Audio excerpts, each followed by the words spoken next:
Here we go, guys. Hang on for the ride. We finished up a 4-ish. Might be a challenge, not atypical if it's a challenge. So be working on that.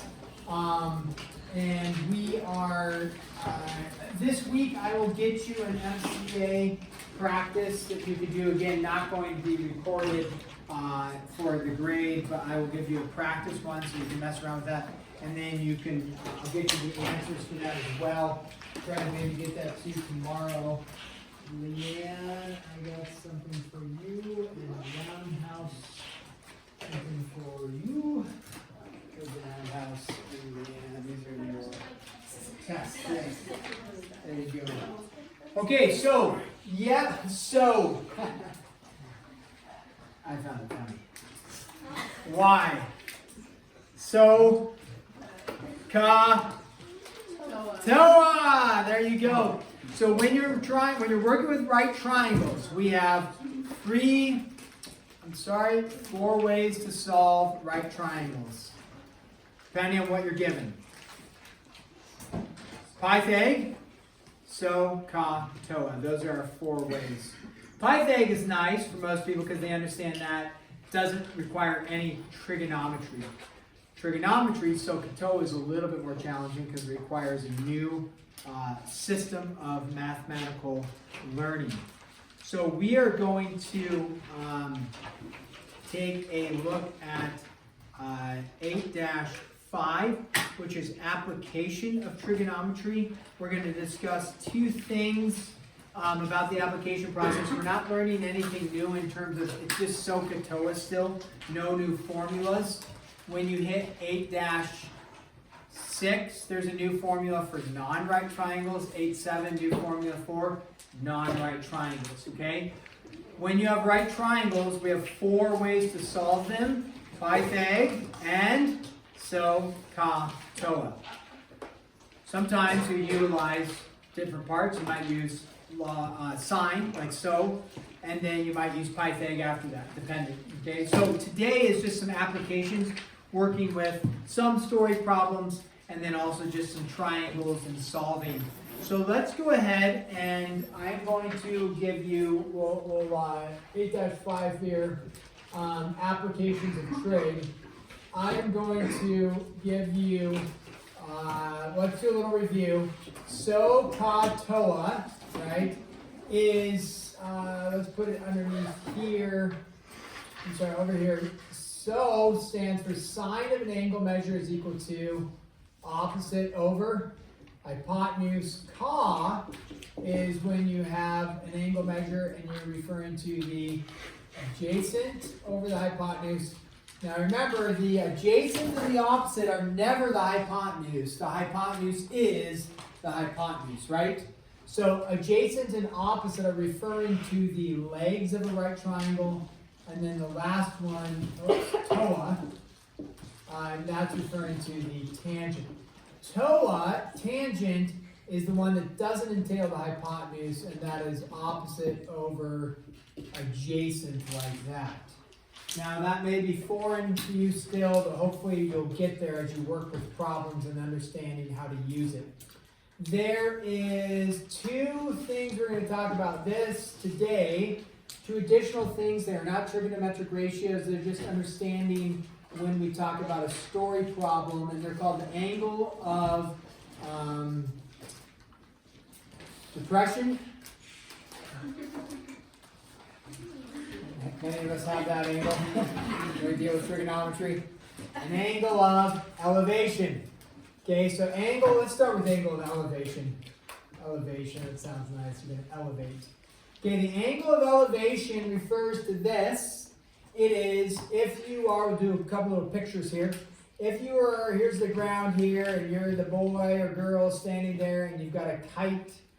Ah, yes, flying a kite. I don't know, do people still fly kites anymore?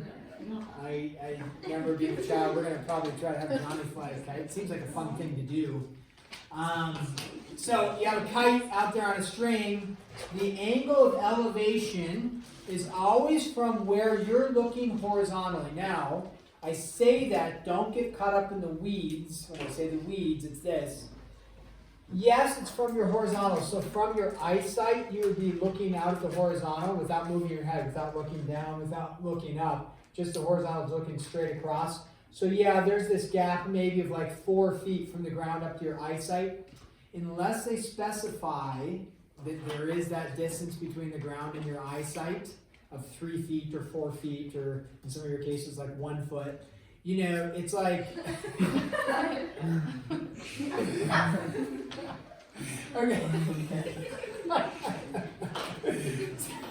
So, some people still don't get it, that's okay. But, if they don't specify that, assume that the horizontal is from the ground and you're just a general person, okay? So the angle of elevation though is from the horizontal, so in this case, from the ground and then looking up at something. So in this case, your horizontal look and then looking up towards the kite, that would be your angle of elevation formed right there. So angle of elevation is from whatever your horizontal look is and then looking up to something. Now, with this, what we end up doing is we end up saying, aha, this makes a right triangle. We have the distance of the string is 30 feet, and we know the angle of elevation is 40 degrees. What is the distance of, from the person to below the kite? And we solve the right triangle, something like that. Okay, so angle of elevation, though.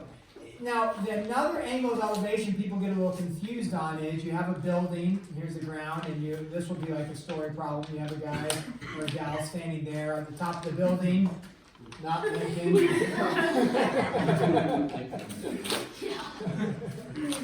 This is key, it's not Lincoln. Okay. And then you have another building over here, with another person standing up there or whatever.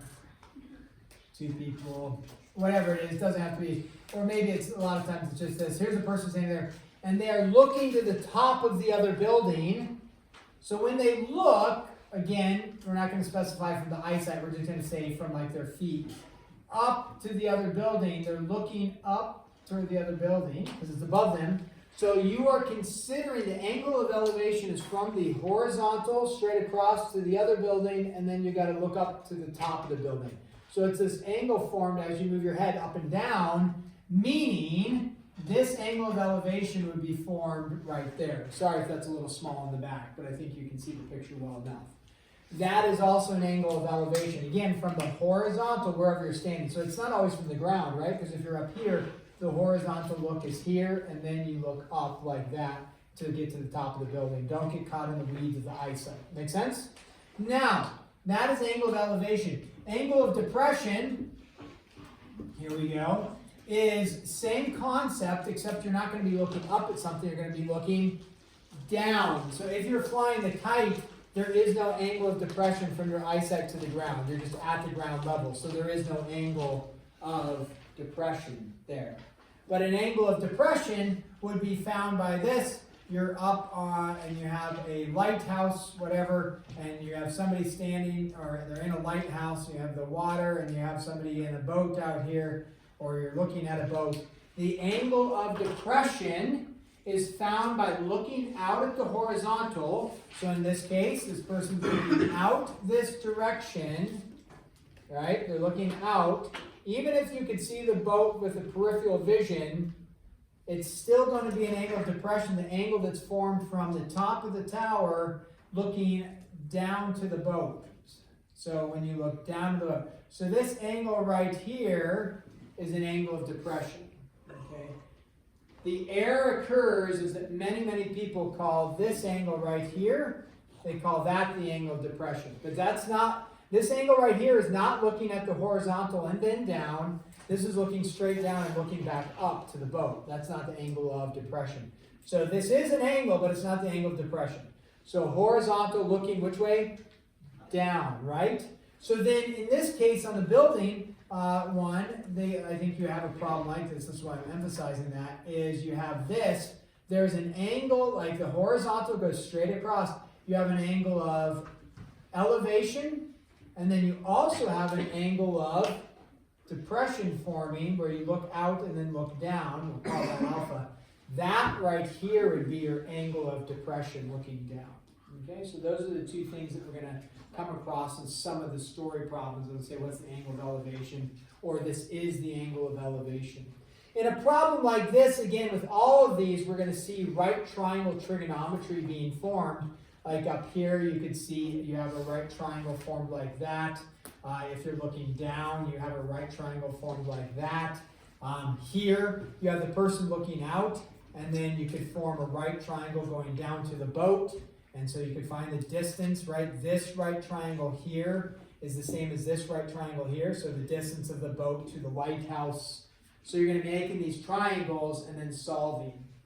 With any of this stuff, anytime you have a right triangle, if I drew, you can draw this if you want, if you're taking notes, otherwise you can just look in this case. If I drew a right triangle, I call this X, I call this Y, I call this Z, and I call this whatever, 30 degrees. If you're given one piece of information, now I did give you the 90, which is always assumed with Pythag and SOHCAHTOA, we're working with 90s. But I only give you one additional piece of information, like, hey, that's 30 degrees. With one piece of information, can I solve for any of the sides in this case? Okay? Can I solve for any of the sides? So if we were to think through this, would Pythag theorem even be remotely possible to solve for the sides? No, because you'd be writing what? Y squared plus Z squared is equal to X squared, right? Is there anything in there that we could solve for? No. So how many things do you need in Pythag to solve for one of the sides? How many things do you need? Yeah, 2. You need at least 2 to solve for your third side. Okay. So yeah, Pythag, no go. So if we said, well, I wonder about SOHCAHTOA, right? I could look at maybe SOHCAHTOA and say, hey, sine of an angle is equal to opposite over hypotenuse. So I would go sine of 30 is equal to the opposite over the hypotenuse. How many unknowns do I have? 2. Can I solve for them? No. Now, a savvy person who paid attention last week and remembers, which might be challenging, could state, well, we do know what the sine of 30 is. That is 1/2. Therefore, z is 1, x is 2, but z could also be 7, x could be 14, z could be 100, x could be 200. We don't know. So we actually can't solve specifically for x and y. Is there any, remember all of these with cosine, sine, and tangent, they require you to know how many things to be able to solve. 2. So in this case, could we solve for anything? Nope, couldn't solve for anything. However, if we gave you a triangle, now you can, if you're taking notes, this would be a good time to look at this. If I gave you a triangle and I went like this and I went like this and I gave you a 90 and I gave you, let's call this 27 degrees, and I gave you this as 7 and this as, let's call this x, and we'll call this h for hypotenuse. Now I said solve for x and h. I didn't state this, but if I threw theta in here just for kicks, is theta very easy to solve for without trigonometry, without Pythag theorem? Pythag theorem doesn't work with angles. Yeah. Why is theta very easy to solve for? Don't get caught in the weeds of trigonometry and forget your basics of math. How do I solve for theta? Subtract from, Holiday answered this last week, subtract from 180 or subtract from 90, right? Because this angle and this angle equal 90. So theta requires 0 trigonometry to solve for. Okay. Let's take a look then. If I need to solve for x and h, is Pythag theorem a really good route to go? Some people are shaking their head. No, let's think through it. Leg squared plus leg squared is equal to hypotenuse squared. Is that a great way to solve? No, you can't. Because you have how many unknowns? 2. So if you can't use Pythag, what are we going to channel ourselves into? Right over to SOHCAHTOA. Now comes somewhat of a challenge, is figuring out which one do we use, and we need to set up the ratio. Okay. Pick the angle measure you know. Now we could find that theta is 63 degrees, right? You could do that and work with that. Let's stick with what we know. We know 27 degrees, right? So with the 27, we are either going to write a proportion with sine of 27 equaling something, cosine of 27 equaling something, or tangent of 27 degrees equaling something. Okay, now on your calculator knows all of these values. And we tried explaining that last week, is that your calculator, when you punch in this number, it is just giving you the ratio form of two sides of a triangle when you punch sine of 27. So this will give you a value on your calculator. That's key to remember. Even if it's a little confusing what it does, just punch it into your calculator, right? There's value in knowing that you just hit the button and it works. Now comes a little bit of the challenge of, if I state sine of 27, what ratio over here? What are the two things that I'm going to put? What are the two things I'm going to put? And what are the two things I'm going to put with all three of those? The sine and the cosine and the tangent. Okay, let's start with sine. If I say sine of 27, how do I know what two things to put? Do not ever put an angle measure or an angle measure over here. Never, ever, ever do you put angle measures over there. The angle measure is always connected to the trigonometric function, sine, cosine, or tangent. So don't put 63 over here, right? Or 27 over there. Those are angle measures. What you do put over here is the sides. So we transition back over here. Start with sine. So, right? And that is a way for you to remember. So stands for sine, and then what? Opposite over hypotenuse. Oh, we transition back over here. Look at 27. What is opposite of 27? What side is opposite of 27? You just go opposite of 27. What is it? 7 over the hypotenuse. What's the hypotenuse in this case? H. How many unknowns do I have? 1. SIN is not, they're not variables. This is a variable. How do I solve for this now? For starters, you need your calculator. What mode does your calculator need to be in? Degree mode, right? Pro tip, how do you test that it's in degree mode? What's a calculation you know for sure based off of last Friday, although it may have not made sense or it was a while ago. What's a pro tip to make sure you know it's in degree mode? You're like, how do I test it to make sure it's in degree mode? You could look and it says DEG for degree, or DRG, I can't remember who I was helping, DRG maybe for degree.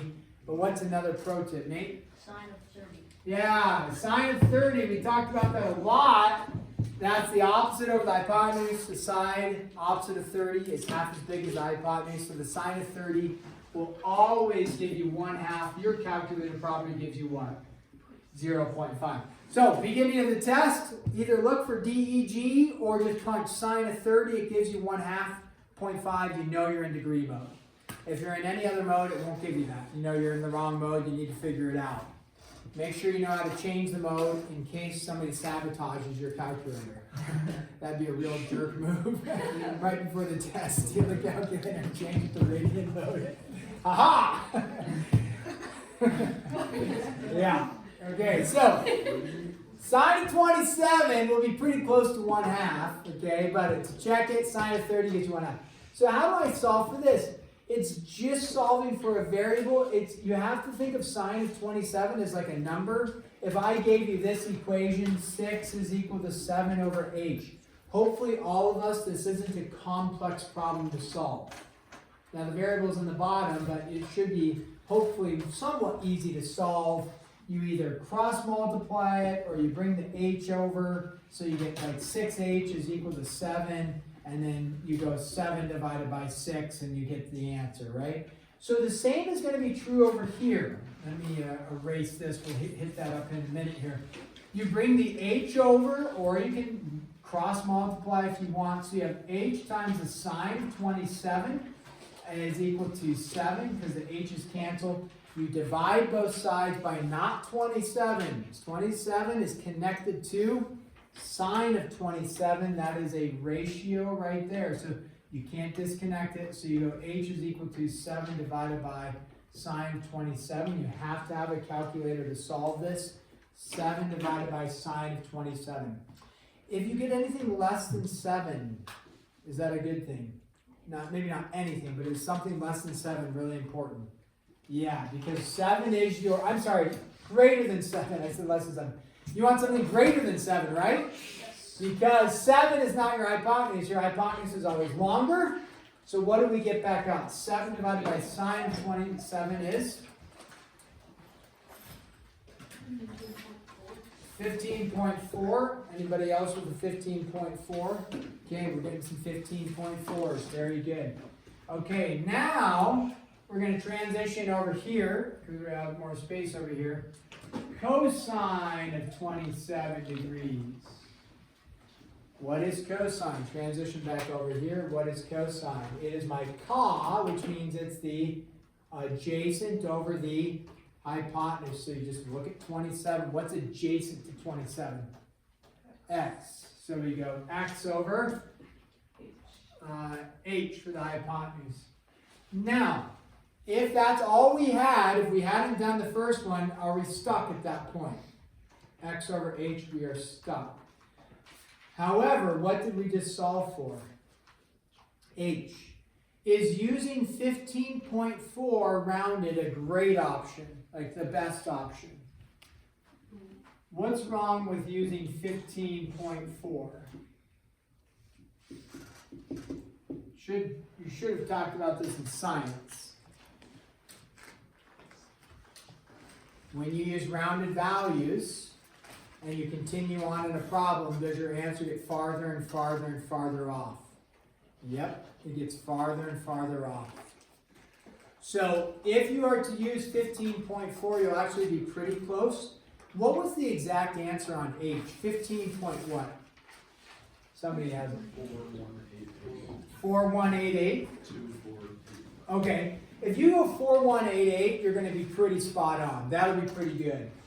You are calculator savvy or you're not. Become calculator savvy. Is there a way to use this entire value without having to re-punch the whole thing in?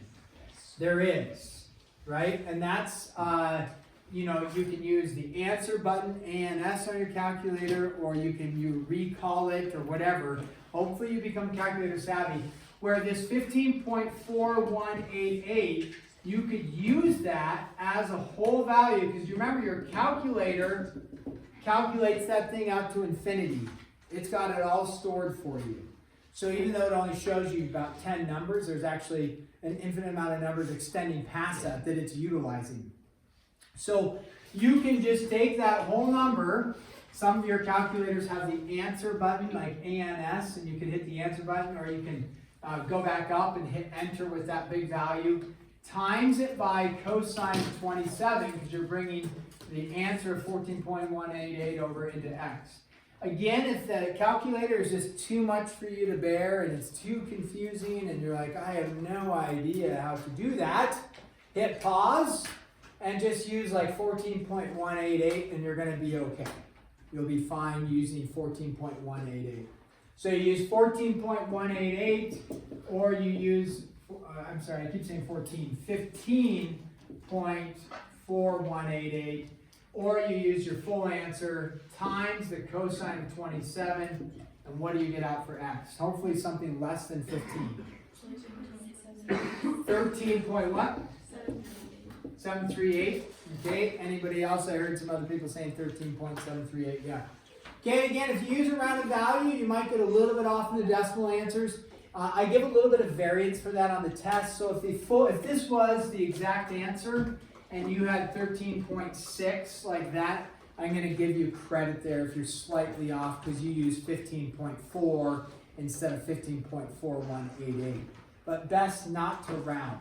I will tell you this, if you end up using like just 15, you are going to get off, and then your answer would be like, I don't know what, but let's just make up an answer, 13.1, then you will be marked wrong.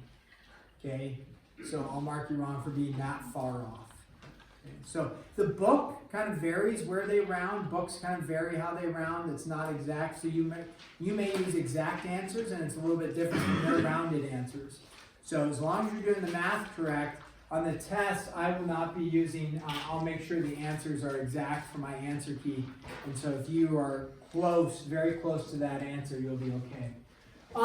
Could you have hit pause, by the way? What do we find H was? H was, we had it right here, 15.1488. Could you have hit pause and said, at this point, looking at this triangle with this information, I need to solve for x, I'm done with trigonometry. Could you say, I'm done with trig, I'm going to solve for x? Yep, what would you use? Pythag theorem. Careful, don't go 15 squared. Right? Don't use 15 squared. Use what? 15.1488 squared, or your whole answer squared when you are using that for Pythag theorem. So you could have done that. Let's do one final one here with tangent. So just to emphasize, if I said tangent of 27 degrees, what do you get for tangent of 27? Let's consider that we don't know any of the answers just for a second, and you're like just using tangent. TOA, so it's opposite over adjacent. So you're going to look at 27, and you're going to go opposite of 27, which is 7 divided by adjacent. Hypotenuse is never adjacent. Hypotenuse is always hypotenuse. So what's adjacent to 27? X. So you're going to have 7 over x. Can you solve that problem? Hopefully so. And so when we solve that, x times tan of 27 is equal to 7, because you bring the x over and divide both sides by tan of 27. And you should end up with the same value, which I guess I've erased, but what was it? 13.71 or something. I can't remember what that was. That you gave me. So it should be the exact same answer. So unless you did some rounding errors, then it might be a little bit off. So you'll get the same answer for that. Okay? Okay. Whew.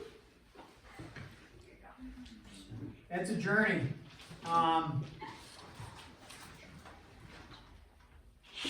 So let's do this.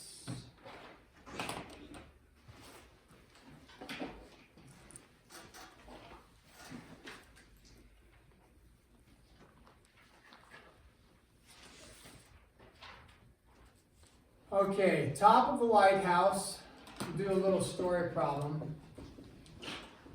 Okay, from the top of the lighthouse, 210 feet high. Okay, angle of depression is 27 degrees. That's interesting. We're using 27 for this one. Find the distance from the boat to the lighthouse. Okay. So you're going to be given some problems like this. Most of them are fairly straightforward to set up. There's some that are a little bit confusing here and there to set up. Most of them are fairly straightforward. You're aiming for making right triangles, so the look of these should be right triangles. A well-drawn picture, again, doesn't have to have really nice details. You're not doing a perspective drawing on this, but a well-drawn picture that makes sense mathematically will yield 1 point, and then the work from there will yield more points. A picture that's incorrect won't yield any points. Now, that doesn't mean if you don't draw the correct boat, or if you don't make the water wavy, or, that's not what we're looking for. So all we're looking for, it could be an easy sketch like this. Here's the water, and here's the lighthouse. And here, here's the boat out here. Okay, now that won't quite yield a point. What will yield the point is that if you stated how tall is this lighthouse? 210. And then angle of depression. Again, what do people love to do? They love to get it wrong. Right? So they go like this. And then where do they put the angle? Classic 27. Right? Wrong. Angle of elevation, angle of depression always extend from where? I emphasize this over and over, from the horizontal. Is there any horizontal line between here and here? No. So is that correct? No, but many of you will do it. So we go horizontal from the lighthouse, and then we look down to the boat. And so what angle is this? 27 degrees. Now some problems, it's beneficial to note that if this is 27, what does this angle have to be? That'll be beneficial for some of the problems. That would be 60, right? 63. Now in this case, we don't need to know that's 63. Other problems that it will be beneficial is, you recognize the horizontal here, those are two parallels cut by a transversal. So if this is 27, what does this angle measure become? 27. So that is alternate interior angles. That can prove beneficial as well with some of the problems. Not necessary for this problem. What I've set up though is a right triangle here, horizontal, looking down to the boat, and I have a 27-degree angle there, a 90 here. What do I need? I need one more piece of information for this triangle. What do I know the information is? 210. They want to know the distance from the boat to the lighthouse, which you can either think of it along the water or along the sky. It does not matter. It's the same distance. So this distance D is the same as this distance D. If it's beneficial for you to take this type of picture and just separate it out real quick and say there's 27, there's a 90, this is 210, and I'm looking for D right there, that can prove beneficial. Pythag, is Pythag going to help us to find D? Nope, because how many things do you need to know in Pythag? 2 sides. You only know how many sides? 1. Therefore, you are forced into, transition over here, what are we forced into? So, ka, toa. Look at that triangle. Sine. Will sine be beneficial for us? Somebody shakes their head no. Somebody shakes their head yes. Let's think through sine. Sine is what? Opposite over hypotenuse. Look at 27. Opposite, okay, great, over hypotenuse. Are we looking for the hypotenuse? No. If you did find the hypotenuse though, which you could, then you could do Pythag. Hypotenuse, this, now you can do Pythag. But there's got to be an easier way. How about cosine? Cosine is adjacent over hypotenuse. Let's go to here. Adjacent, D over hypotenuse, unknown. How many unknowns would I have? 2. So anytime, I talked about this briefly on Friday, anytime you have something that does not entail the hypotenuse, which is what we're dealing with, which one do you want to go to? Tan. Tan is what? Opposite over adjacent. So we go tan of 27, right here, is equal to opposite, so it's TOA, 210 over D, like that. And then we solve for D, just like we were solving for like H right here. It's the same concept there. So you crank that into your calculator. You go D times tangent of 27, then divide by tan of 27. So D is equal to 210 over tan of 27. Anybody got a value for us? What's our value on that one? Just go 210 divided by tangent of 27. What do we get? 412.148. 412? Point 148. 148, okay. What? Oh, I don't think that's possible. Oh, never mind. I was just about to address, does this seem possible? Now Jack initially says, I don't think that's possible. Wait a second, maybe it is possible. 412 is a big number, right? You're like, man, that seems like kind of a big number. Let's just think through though. If the angle here is really small, right?